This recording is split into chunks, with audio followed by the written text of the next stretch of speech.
సార్వత్రిక ఎన్నికల సమయంలో ఇచ్చిన కీలక హామీలను రాష్ట్రంలో అమలు చేసే దిశగా కూటమి ప్రభుత్వం కసరత్తు చేస్తోంది. పెన్షన్ల పెంపు, ఉచిత ఇసుక విధానం లాంటి పథకాలను విజయవంతంగా ప్రవేశపెట్టిన చంద్రబాబు సర్కార్ ఇప్పుడు మరో 2 పథకాలు శ్రీకారం చుట్టేందుకు సిద్ధమైంది. మహిళలు ఎంతగానో ఎదురు చూస్తోన్న ఉచిత బస్సు ప్రయాణం స్కీమ్ పై ప్రభుత్వం చర్యలు తీసుకుంటోంది. అన్నా క్యాంటీన్లను ఆగస్టు 15వ తేదీ నుంచి ప్రారంభించనున్న సంగతి తెలిసింది. ఇక అదే రోజున మహిళలకు ఉచిత బస్సు ప్రయాణం పథకాన్ని సైతం మొదలు పెట్టాలని రాష్ట్ర ప్రభుత్వం సూత్రప్రాయంగా నిర్ణయించినట్టు తెలుస్తోంది. ఈ పథకం అమలు విధానంపై అధికారులు తుది కసరత్తు చేస్తున్నారు. జూలై 16న జరిగే మంత్రివర్గం సమావేశంలో దీనిపై తుది నిర్ణయం తీసుకునే అవకాశం ఉందట.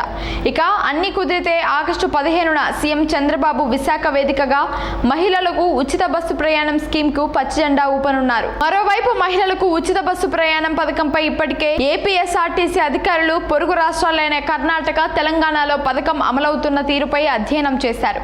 అందుకు సంబంధించిన నివేదికలను సైతం రాష్ట్ర ప్రభుత్వానికి అందించారు.